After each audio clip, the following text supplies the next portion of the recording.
Welcome back to our continuing session. Hopefully you all had time for a nice strong cup of coffee or a strong cup of tea or anything else you might have had to drink, and a biscuit or two to give ourselves a boost of energy for our next part of the session, which is continuing the fisheries and the ocean dialogue focus. We've been talking about policy development. What I would say as well, feel free to come forward and to fill up some of these seats. Now, these were reserved for our dignitaries and VIPs earlier on, but feel free to come forward and to fill up the space so we're nice and close for our next panel. We do have listening rooms as well, but at the moment we have room in the plenary hall, so feel free to come forward and to take your seat. It's true that we finished the last session. We were running a little bit late for the coffee break. One thing that I wanted to do after we talked about policy development, we wanted to cross to Fanny to see her graphic recording of the first session. Can anybody make out who everybody is? I love the top line, the ocean speaks to us through its people. And we heard that a couple of times, didn't we, how water is connecting us. We also see the toolbox, Timmy Dooley, the minister, his toolbox and the list, the vision, the roadmap, the feedback. Great impressions of the people as well, Fanny.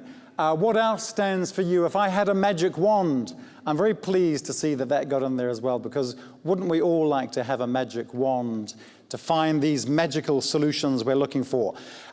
During the coffee break, hopefully you all had a chance also to go and see some of the exhibitions that we have. There's the art installation, Plastic Magnitudes. Don't forget to check that out if you didn't have time during the coffee break, during the lunch as well. So great, so let's get straight back into our focus on fisheries and ocean dialogue. And the next theme is sustainable blue economy. Of course, it's very important, how to be innovative, but also we want to make sure that we're sustainable. Using technology, making sure that we're using the opportunities for sustainable investment, but making sure there's a balance as well, of course. And also how to make sure that we're getting across the board perspectives. How do we make sure that everybody's involved in the drive and the mission towards a sustainable blue economy? And when we're doing these sessions for the European Blue Forum, Maritime Spatial Planning, Atlantic Stakeholders Platform, these are the issues that we keep repeating, we keep talking about. We still have the challenges and we still have opportunities, and there's still hope on a lot of these issues. And we're going to launch straight into our panels. I'd like to call up, please, Gesine Meissner, European Coordinator for the European Maritime Space, DG Move. Welcome onto the stage. Thank you, Gesine. A warm welcome for our participants. Also, Philippe Reinhag. Yes, take any seat. Philippe Reinhag, who is President of the Conference of Peripheral Maritime Regions. Thank you very much. Welcome to you as well. Jerry Murphy, also fellow Irishman, Director of MARE, which is the Centre for Energy, Climate and Marine, if we have it right, at University College Cork. Welcome to the stage as well. Thank you very much. Esben Sverdrup Jensen, who's President of the European Association of Fish Producers Organizations. So welcome to you as well. Thanks for joining us. We also have Vincent Guerre, Director for Trade and Competitiveness at Sea Europe. So welcome to you as well. Please take a seat. I'll reserve this end seat. And last but not least, Mattia Cecchinato, that's my Italian put to the test there, Offshore Wind Manager at Wind Europe. So a warm round of applause for our guests here today. And I'm going to start with Gesine, and I'm glad that we had a moment during the coffee break to check out the pronunciations of some names. Gesine, I wanted to start with you because the first question, obviously, we're talking about the sustainable blue economy. We're talking about innovation, the approaches, how we can implement this. This was one of the themes also in the earlier session, how we can scale this up. Supporting sustainable economic growth in the maritime sector. What are the key enablers? What are the barriers? What's happening on the ground for you? What are your thoughts on this opening question? Yeah, thank you for the question. Well, first of all, good morning, everybody, or good noon, everybody. I think the EMS is really something in a very holistic approach who is exactly the right construct, so to say, for the blue economy. Because just to let you know, EMS, European Maritime Space, my issues are to look for seamless connectivity for ports and maritime connections, but as well for decarbonization and for digitalization and for resilience for climate change and so. And I should do that, I should develop this for DG Move with a mainly focusing on transport and ports, but in a sustainable way with all the stakeholders around. And that means if we come to blue economy, of course for me, I like this job because I'm absolutely convinced the maritime sector is a very important sector. The blue economy is very important for the competitiveness of Europe as a whole. And ports are in the middle of everything. And ports, what I kind of represent in this panel, are more than ever a node for so many things, not only for traffic and for hinterland and for connectivity, but as well for as energy hubs. And as energy hubs, it's just the core of a new blue economy, fitting with the Green Deal. I always say doing a blue deal together with the other people I have here in the panel. And so we have to concentrate on grids, on energy hubs. We have to concentrate as well on innovation of ships, on greener vessels. Everything that has to do with sustainability is crucial. Right now, again, we have dual use sometimes because the military issue is an issue right now for us. And I think we need research and innovation to drive everything forward. And this all belongs to the European blue economy. So it's why I think what I do is just in the middle of everything. Great, and we said earlier, easier said than done on many of these topics, and it's a work in progress, isn't it, for lots of organisations, also for the Commission. So, Gesine, thank you very much. I wanted to come to Philippe, so the same question to you. Oh, sorry, Philippe, yes, sorry, Philippe. And it's all because you're so close as well. Philippe, yes. So the same question to you. What are you doing? What's working on the ground? What's not working? Where are the challenges? And when we were talking about innovation, what's being implemented? What's working for you at the moment?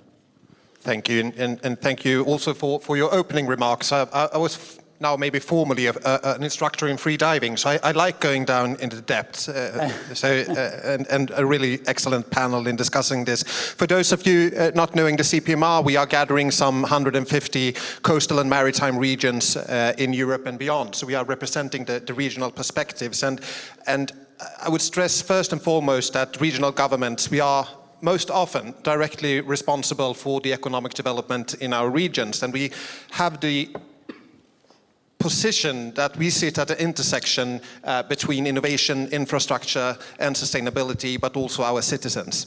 And we are not just observers, but architects of change, and nowhere is there clearer than in how we support the blue research and innovation through our smart specialization strategies. And in many of our regions, this means that we are scaling up excellence in sectors that are important to us, such as fisheries, we have offshore wind, maritime transport, coastal tourism, and others. And we need to go further, and the CPMR has pioneered the idea of embed this innovation practice within a broader framework that we call a territorial alliance.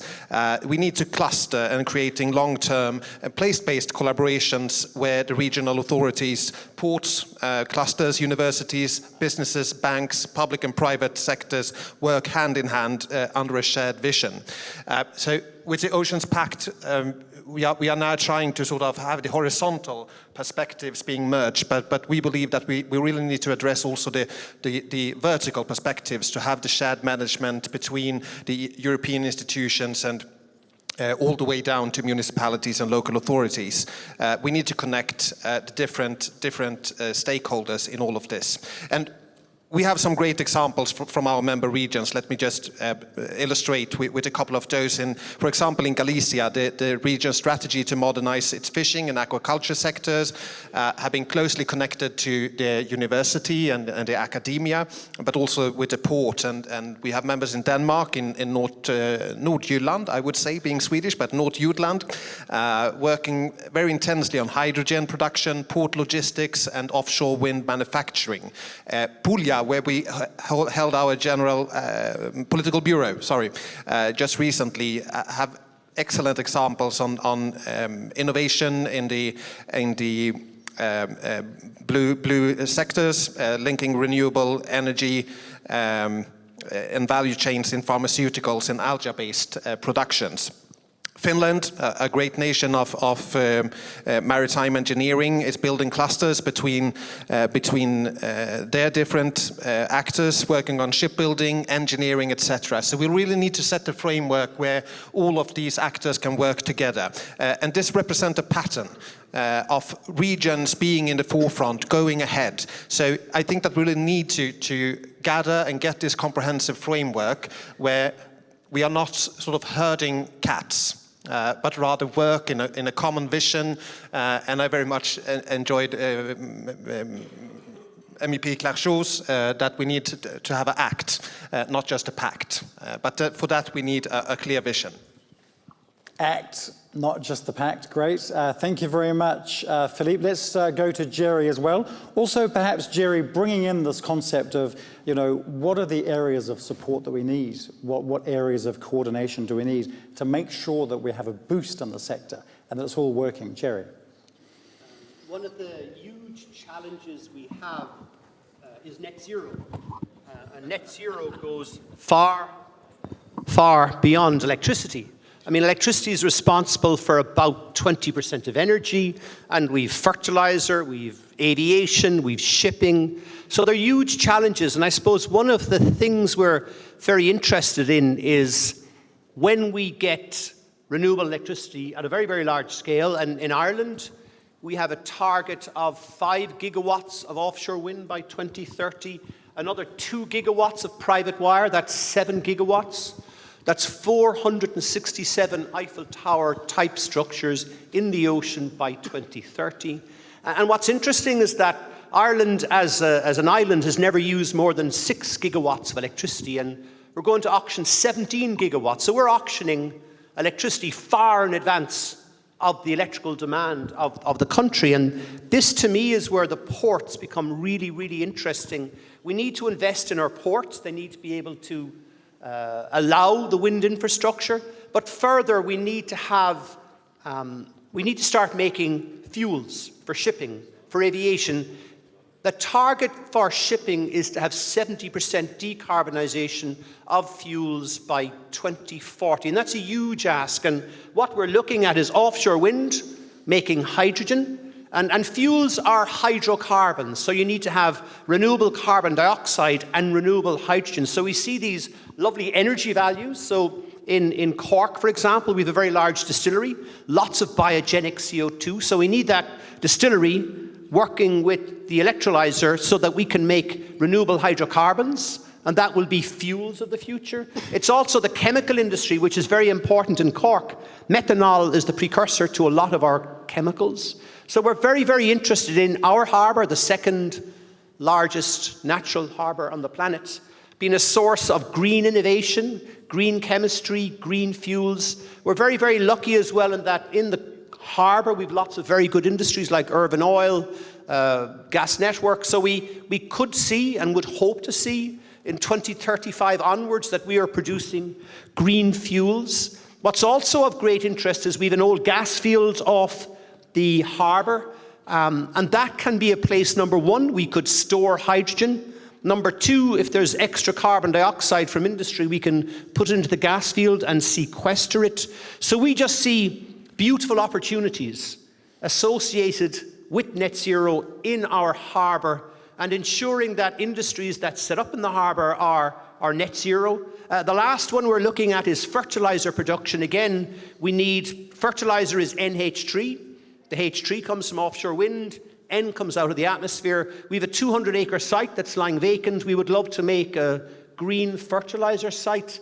And we're also looking at the production of proteins, so offshore wind, biogenic CO2 into the world of alternative proteins. So we see huge opportunities, and I suppose our concern is getting the wind turbines in the water, producing electricity, because we start after that. It's when we have green electricity, we then start looking at green aviation fuel, ESAF, which is sustainable aviation fuel, green ammonia, and to get to net zero, to all those hard to decarbonise areas. And then it's about, the local scaling up. How can this be a solution for the future on a larger scale? So that comes into it as well. Jerry, thank you very much. Let's pose the same question to Esben. So what are you seeing in terms of innovative approaches, and maybe also the question about scaling up?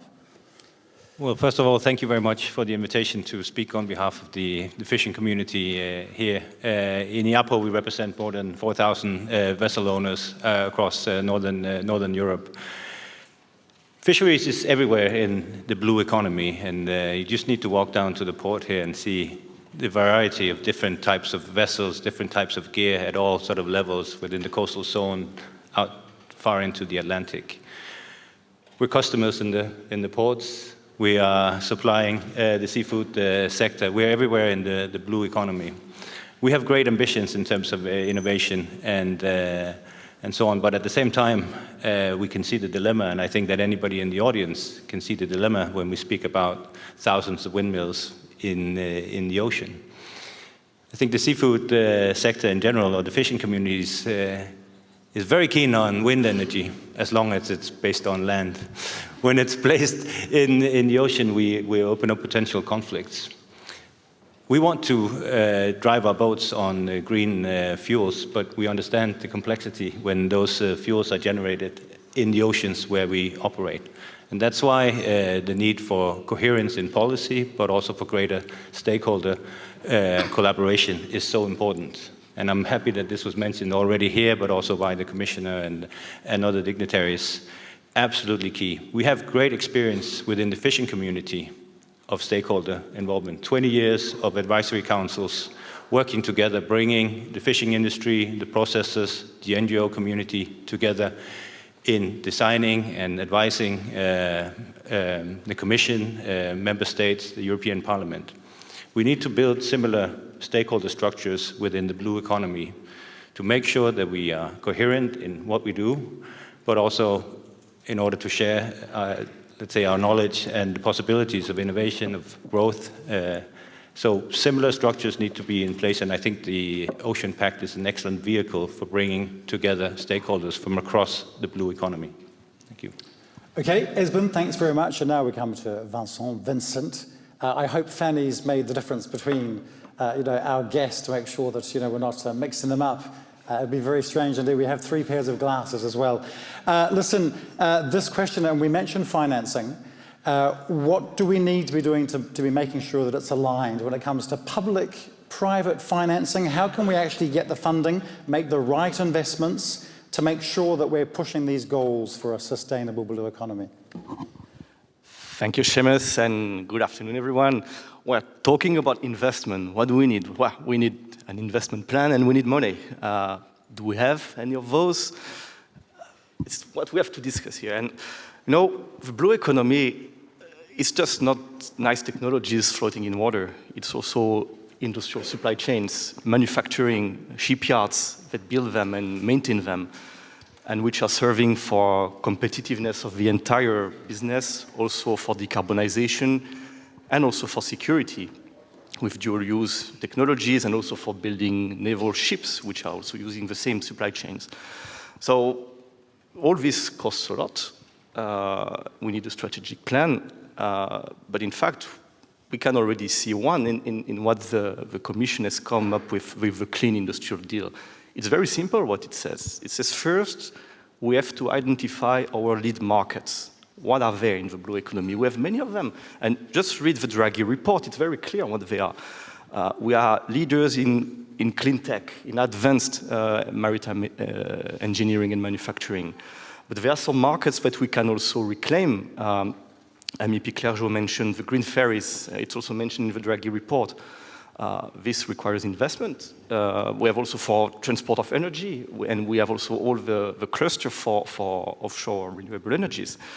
So for that, first, we need to bring demand in Europe for those lead markets. It's what the Clean Industrial Deal says, and this can be done with many policy tools, looking into European preference in public procurement, in also trying to advance this type of European preference in private investment. And then there is an effort to do in boosting the manufacturing capacity. If you look last year, Chinese shipyards secured 70% of new orders for ships. They are increasingly dominant in that market. So it's also very big risks for the entire cluster to be dependent on foreign suppliers. So, when I woke up this morning, I was in a very good mood to be in such a nice company, but I quickly turned into quite a bad mood when I read the single market strategy that the Commission published yesterday. So, the Commission is saying that the single market is our strongest engine for competitiveness in a world that is changing fast and that is increasingly disrupted. But in that paper, not a single word about the maritime sector, nothing about ports, nothing about maritime transport, nothing about maritime engineering.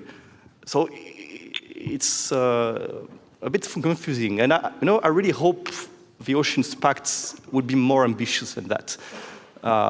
We are lucky to have a commissioner dedicated to oceans, so I believe his responsibility is to bring the maritime sectors higher up to the bigger tables where many things are happening in terms of reindustrialization and competitiveness. Hopefully no longer you're in a bad mood, and having the chance to express yourself here today, hopefully that helps. But yes, it's about dialogue, it's about conversation, and it's about making sure that all views are heard, isn't it? Putting things on the table. So thanks very much. Mattia, let's come to you as well. So your reaction, so we've heard about innovation, at Wind Europe, so offshore wind manager you are. So reacting to this and the question about investment. Yeah, thank you very much. Yeah, indeed, the offshore wind sector is a reality today, but it still has infancy. A lot of things must still be done. So innovation, also following up on what the other speaker said, is key, from really policy innovation, planning, how tenders are, how projects are made, and of course then technological innovation. I say this is very important that we sort things out and we do things well when we talk about the offshore wind sector. And of course, there is also a learn by doing curve.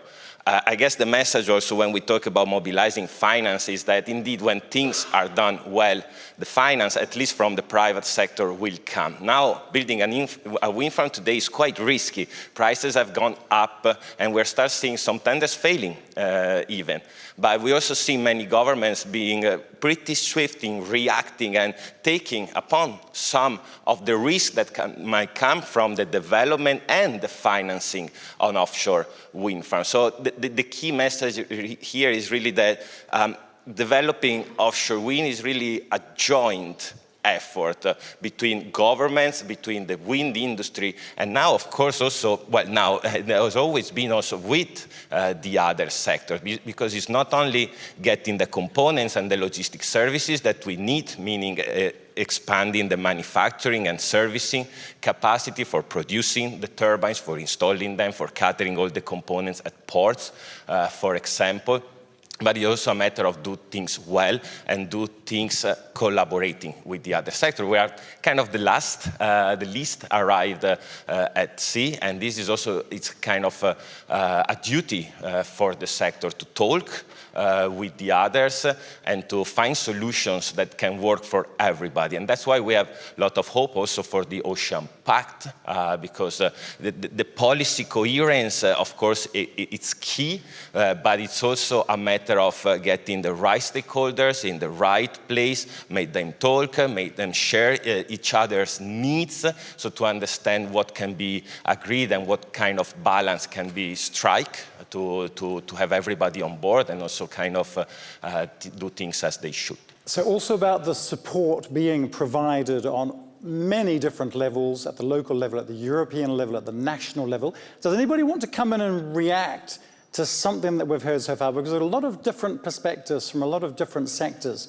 Does anybody want to come in and add a thought or react to what we've been hearing so far?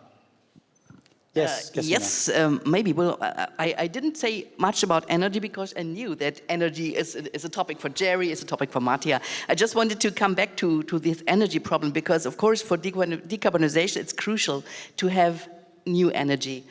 One remark for the wind, I always like best offshore wind that's floating, because it's better for the ocean, and it's really the most innovative kind of energy we can have.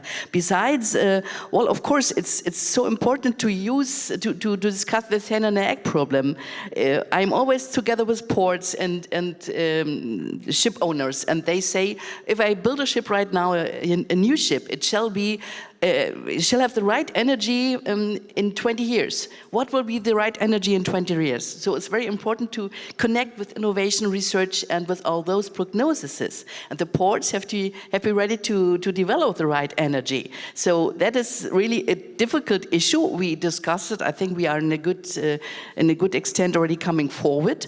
And then besides, it's always to think about several regions, not only the outermost regions, but smaller ports, bigger ports, good connectivity with mainland, bad connectivity with islands.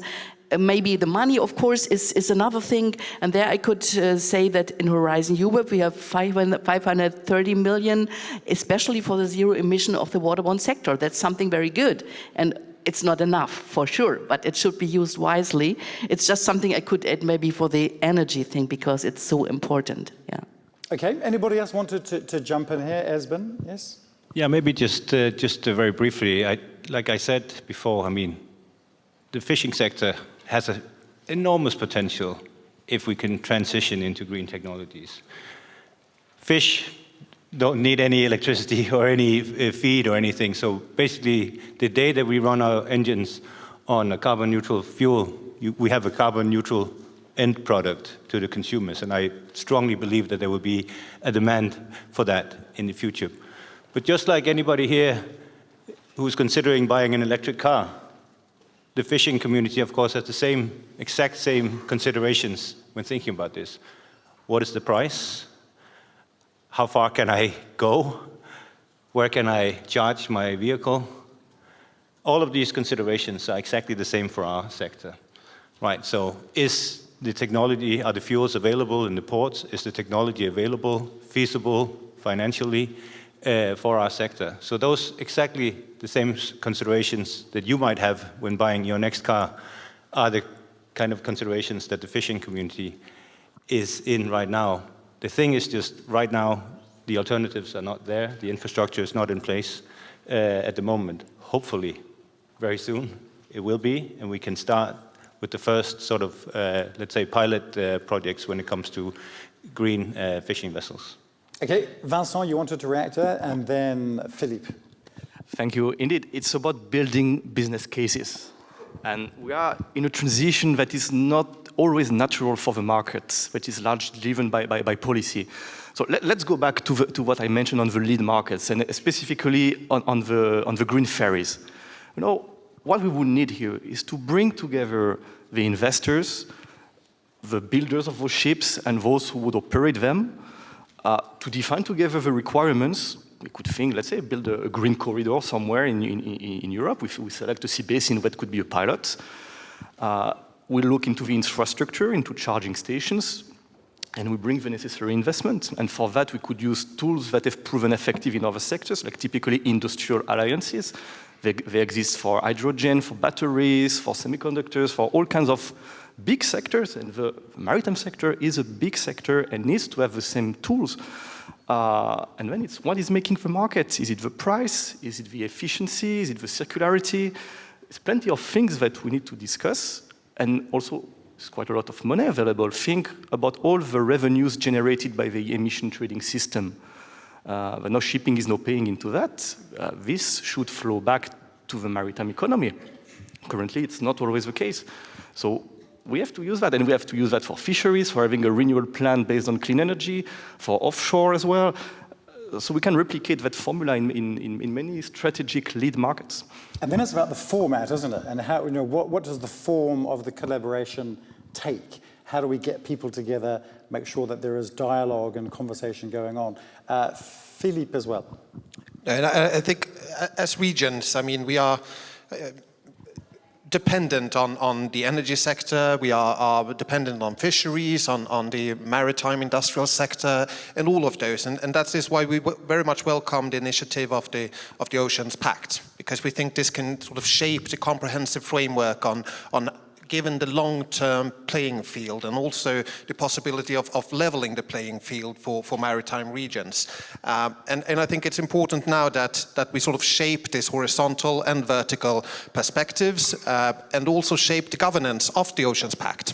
How will we actually implement this in the future, and how will we sort of follow up on its ambitions, and I think it's important there to have all the different levels and a clear multi-level governance framework installed in order for the fisheries sector to thrive, for the energy sector to be able to produce the energy that we need to have all the industries that could be a consequence of all of that. I mean, there's a huge potential in the blue economy that is untapped for Europe. And one of my favorite stories is the one when the shoemaker went to Martin Luther, asked how he could become a better Christian. And Martin Luther answered, well, make better shoes. So I think that the potential in the blue sector for Europe is something that we need to rediscover, because it is huge, but we need to sort of unlock that potential, and the CPMR really hopes that the Oceans Pact is the first step, but it's a very important step. And making no assumptions perhaps as well, having the real data, knowing exactly what's going on in the field or out on the ocean. Philippe, thanks very much. Jerry, is all of this resonating with you? What's your take on some of these points? I suppose a concern I have is that there's always a technology solution. I mean, if people agree with the solution, there is a solution. And we have a project called Ship Fuel funded by SEAI in Ireland, and we've been looking at ferries running on batteries. Now, these would be ferries out islands and backs, but it became a bigger problem because we had a storm recently, Storm Owen, which really was a hurricane. I think we probably lost 40% of our houses. But we were looking at trying to have a battery in a rural community, and we'd need to reinforce the grid massively, and it would almost be a distributed grid. So you'd need a wind turbine, PV, some biomethane to provide the electricity for that. When we looked at shipping, we had a stakeholders group, and we were talking about ammonia, and a very senior shipping fleet who said, I wouldn't get on an intercontinental ship that's on ammonia. I wouldn't get on it. And I think these are things we need to figure out. Methanol is another shipping fuel. It burns without a flame. And they spoke about that crash in the North Sea. If those ships were on ammonia or methanol, there would have been a cloud over London. I mean, I think there needs to be a huge agreement on policy as to what we're doing, but we can make green ammonia, we can make green methanol, we can make ships running on batteries, but we need the people who go out to sea on them be happy with the solutions that we're providing. And it's good you make this point about the security considerations, and I think that's coming up in some of the workshops as well today and tomorrow. So good point. Mattia, back to you, at Wind Europe as well. Your reaction to some of this, your take, is it resonating with you as well? Yeah, actually, I wanted to jump in, maybe also to elaborate a bit on the collaboration, because I mean, we talk a lot, but it's not that easy actually in practice. And I would like maybe to bring the example of one form of collaboration that we actually have started, which is called the Offshore Coalition for Energy and Nature. I mean, it's not Wind Europe led, it was really started by a collective effort between offshore wind industry, NGOs and TSOs to work together and discuss how offshore wind development can become more sustainable, meaning how we can keep working on decreasing the negative environmental impact and boost the positive environmental impacts that we are observing now. This coalition is today more coordinated by Renewables Grid Initiative, and it's now, I guess, almost 3 years that we're working together. It was not easy. At the beginning, it was just a matter of sitting on the same table and share each other's position. And there were really few things that we were agreeing. But that was already a very important step, because understanding each other's position is the first step. And once you understand, it's also much easier to look at what we could agree. And example, a very strong one that found us all in agreement was the introduction, for example, of non-price award criteria into offshore tenders. So this is a kind of an innovative approach that certain governments are pursuing into awarding the offshore wind tenders, not anymore based only on price, but adding these non-price elements that could be environmental protection, it could be citizens' inclusions, it could be fisheries engagement, it could be so many things. And once we found something that found everybody into agreement, we really boosted, started working much better together, and even come out with public statements towards the EU institutions and towards government. So it's a long process, but it's necessary if you want to find what you agree and what you can explore together to really start also from the diverse and where you not agree. Okay, and that's a nice segue actually into our last question. So what is the form of the collaboration? So it's something concrete, isn't it? We talk a lot about dialogue and conversation and collaboration, but actually what concretely can we do? What is working? Maybe this can be the last question. It's like a magic wand question. If you could have the perfect solution, the format, to solve this question about collaboration, alignment between different parties, and let's face it, it's not always easy. We're not always agreeing when we're deep diving into the ocean. So let's go back to Gesine. So this final question is the magic wand, and quite brief if we can. Your solution that you would have, Gesine, straight away if you had the magic wand. Magic wand would be absolutely fantastic. Well, I would have two wishes, actually. One is cooperation and collaboration. I never know what is the difference between collaboration and cooperation. For me, it's both going in the right direction, at least. So we need a collaboration in the maritime sector. And of course, there's competitiveness. Of course, there's jealousy and so on. But we have to forget about it. We have to see how we can cooperate in a good way, exchanging data, using digitalization, using everything, knowing cybersecurity is a sensible issue. Nevertheless, we should need trust in Europe and cooperation. That is one of my wishes. And the other one is still a bigger one, maybe, if it's possible. It's raising awareness. You know, we are all friends of ocean. We know how important the ocean is for mankind. Charlina rightly pointed out, without ocean we wouldn't exist, we wouldn't go into the future. But so many people are not aware. We are aware. And we have right now the Ocean Pact, that's one thing. I would like to mention the port strategy that's in development right now. It's another thing to raise attention for the ocean. And industrial maritime strategy, good for blue economy. All this is in top in the level of the program, working program of the Commission. But does everybody know in Europe? I don't think so. So many people are not aware of how important for us, for the future, for the competitiveness of Europe is really, for our well-being, is the maritime sector. And that's why the EU and Ocean Decade is so important. I would like really, if I really could have a magic wand, to make that all schools have on the agenda ocean is important for us, blue economy is important for us, let's go for this. And that everybody, every child, every grown-up knows about it. That would be, last but not least, I had been a politician. When the society is longing for something, going for the blue sector, people have to go there, the politicians have to give the money because they're kind of forced to follow the society. Society should be an ocean society. Sad to say on this panel, only one wish is granted, so you had 3 wishes. But we'll have a priority list of the wishes we want to have answered. Thanks very much, Gesine. Philippe, if you had the magic wand, how do we improve this collaboration in the right direction? Well, I said last week in another debate that one of the things that I kind of missed the most about being a politician is the lack of magic wands, because sometimes I really wish you had one. So thank you for the opportunity. Well, I think that my magic wand would then be a territorial approach. The motto of the CPMR is territories matter. And I really believe that if we start where we have the most ownership and feelings and solutions and innovations that is based on the actual problems on the ground, and start from there, moving upwards in the systems with a clear and common goal, I think that we would reach much, much further than if we were to try to do the opposite. So a territorial approach. Okay, we'll see if we can answer that in the years to come. Thanks very much, Jerry. Yeah, I suppose my dream or my magic wand would be this industrial ecosystem where people would work together for the better of the region.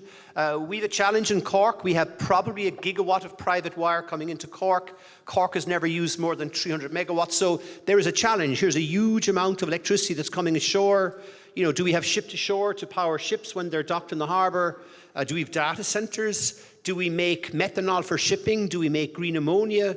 But it's a huge challenge, and to me, a lot of these things could actually happen if there was agreement between the industries, between the policymakers. But my dream is that Cork is this fantastic green harbour, loads of innovation, loads of entrepreneurship, and all net zero. And often we see the collaboration starting at the very, very local level, and then it's a great idea that gets scaled up. So great. Jerry, thank you very much. Let's go to Esben. The magic wand question for you. Yeah, well, I think we all wish we had one. No, let me just come back to this boosting ocean literacy. I think that's a wonderful idea. I think we should make it compulsory for any school child to learn a lot more about the ocean. And I'm happy to see that the debate around the ocean at all levels is growing in not only in Europe but across the globe. That's important also for the fishing community. Coming back to the stakeholders, I mentioned our experiences, 20 years of experiences in the advisory councils on fisheries. That was, on paper, a hopeless exercise, basically. Bring the fishing industry and the green NGOs into a room, ask them to come out with advice on setting fishing quotas. That is an exercise that's deemed to fail. We now have 20 years of experience on bringing together stakeholders, raising the knowledge on the ocean, and providing sound advice for the Commission, for decision makers. Is it a magic wand? Have we had our issues? Do we still have a lot of issues, a lot of fights? Yes, we do. But I think sometimes the dialogue and raising the knowledge level is also a product, even though you can't always agree. So there is something to build on when we start building stakeholder networks for the wider blue industry. And I think that I hope that part of the Ocean Pact is the establishment of some kind of a structure that can facilitate that dialogue. We've accepted your wish. It's been added to the list. There's somebody here making a list of all the magic wand requests. Esben, thank you very much. Vincent, you have the magic wand, this collaboration, something concrete to put you in a good mood. You said yesterday, hopefully today. What's the solution? Well, we are waiting for an Oceans Pact. So a pact is something that is signed between parties, isn't it? So what I would expect is that when President von der Leyen will present the pact, she will send a very strong call to the industry, inviting business leaders to work together within an industrial alliance on blue economy. And I mentioned several times, and MEP Claire did as well, the clean ferries. Let's start with that. Give us a year to come with a project of a green corridor for clean ferries somewhere in Europe. Bring together the investors, the shipyards, the technology developers, the ship owners, the ports, the banks, and the policymakers as well, and the regions. And in a year, we see where we are, and we can replicate that to many other sectors, fisheries, offshore, etc. Okay, Vincent, thanks very much. And don't forget, a lot of these issues will be drilling down into them during the workshops. So a good chance to delve into some of these ideas to get some real suggestions, something concrete. Maybe just a quick word from Mattia at the end, last but not least, on this question. You've already talked a bit about it, but after hearing the other panelists, a final thought? Yeah, I guess the wish is that collaboration will happen in practice, but really at any level. I give the example of few stakeholders. See, what I would like to see is at every level, at EU level, and for example, seeing more DG Mare cooperating with DG Energy and Environment, seeing the member states cooperate more at sea basin level, like the Greater North Sea Basin Initiative, and then of course all the stakeholders, see those that have an economic interest to have their forums, though with all other stakeholders and societal interest. So it's not a top-down or bottom-up, it's everybody. Everybody must really do their part. Okay, thank you very much. We're going to record in history the wish list. We're going to have a family photograph now where we're going to record this moment, this day in history, and we'll look back in 20 years and we'll see just, how many of the wishes were actually granted. So thank you very much. A warm round of applause for the participants. And I would ask you to come forward for an official family photograph, without me, of course. And then we'll be checking in with Fanny, our graphic recorder, to see what she took from this session. What's her take? What's her perspective? What were some of the key phrases?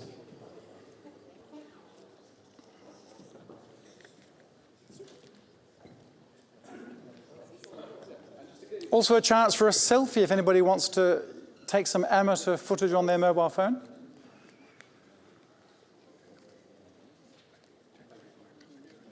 Thank you very much. Another warm welcome, warm round of applause.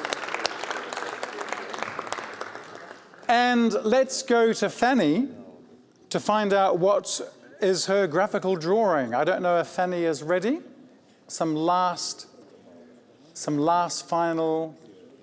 here we go. And maybe the panelists can have a look and see if they agree with what was taken from them. The likeness is extraordinary. The likeness is extraordinary.